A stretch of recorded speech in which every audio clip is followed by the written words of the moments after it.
آپ نے حضرت عمر سے فرمایا عمر تیرے زمانے میں ایک شخص آئے گا، اس کا نام ہوگا اویس، اس کا قبیلہ ہوگا مراد، اس کی شاخ ہوگی کرن، اس کا رنگ ہوگا کالا، قد ہوگا درمیانہ، اور ایک سفید نشان اس کے جسم پر ہوگا۔ جب وہ آئے تو تم اس سے دعا کرانا، علی تو بھی کرانا، عمر تو بھی کرانا، اور میں قسم کھا کے کہتا ہوں کہ اویس جیسوں سے دنیا بھر جائے تو عمر و علی کے ایک بدن کے بال کے برابر نہیں، لیکن اس کے ذریعے سے ایک پیغام آگے پہنچانا تھا۔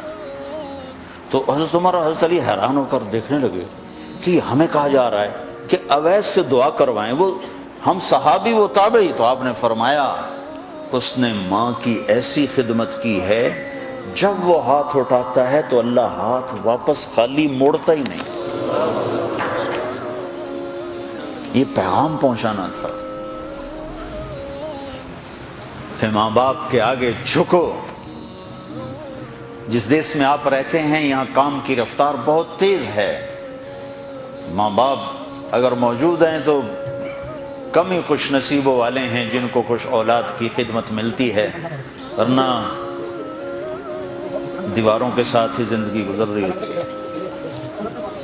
تو عمر رضی اللہ عنہ جب خلیفہ بنے تو ہر سال حج کرتے تھے، ہر سال ان کو ڈھونڈواتے۔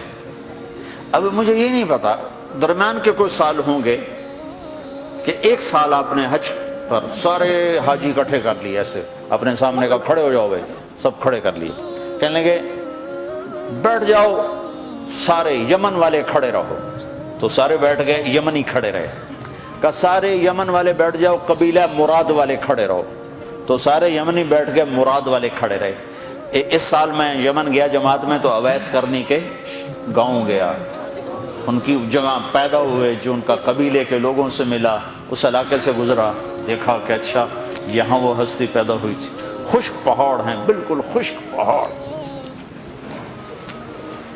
پھر آپ نے کہا مراد والے بیٹھ جاؤ، قرن والے کھڑے رہو، تو صرف ایک آدمی باقی بچا۔ تو آپ نے اس سے پوچھا تم قرنی ہو؟ کہ جی ہاں۔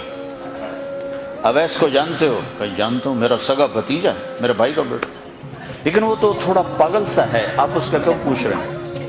تو عمر رضی اللہ تعالیٰ عنہ رونے لگے، کہا وہ نہیں، تو پاگل نظر آتا ہے۔ پھر آپ نے پوچھا کدھر ہے؟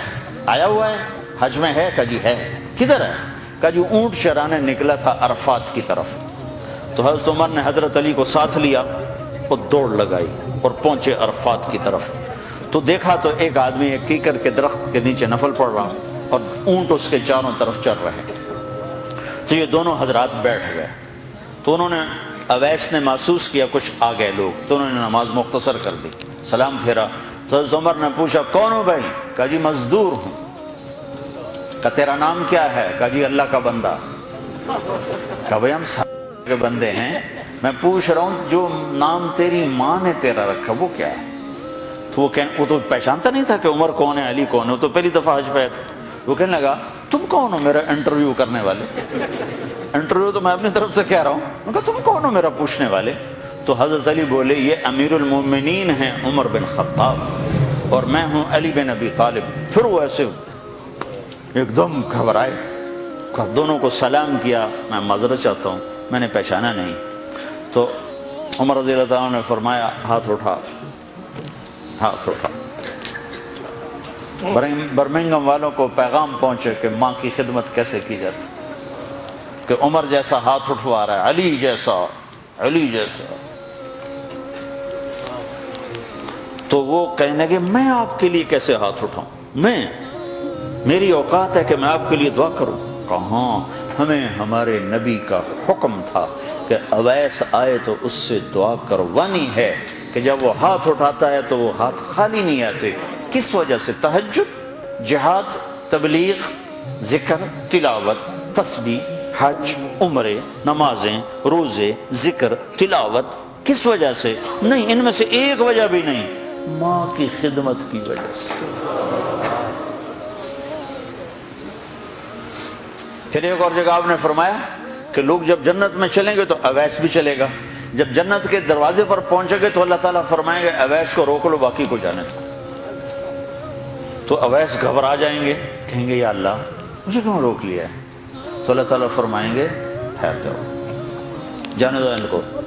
ہاں بھائی، اب یہ سامنے جہنم کے لوگ کھڑے ہوئے ہیں، تو شفاعت کر، تیری طفیل لاکھوں انسانوں کو جنت میں ڈالو، تجھے اس لیے روکا ہے کہ تو شفاعت کر، جدھر تیری انگلی اٹھتی جائے گی ان کے لیے جنت لکھتی چلی جائے گی، ان کے لیے جنت لکھتا چلا جاؤں گا، جدھر جدھر تو انگلی اٹھائے، صرف پونڈ ہی سب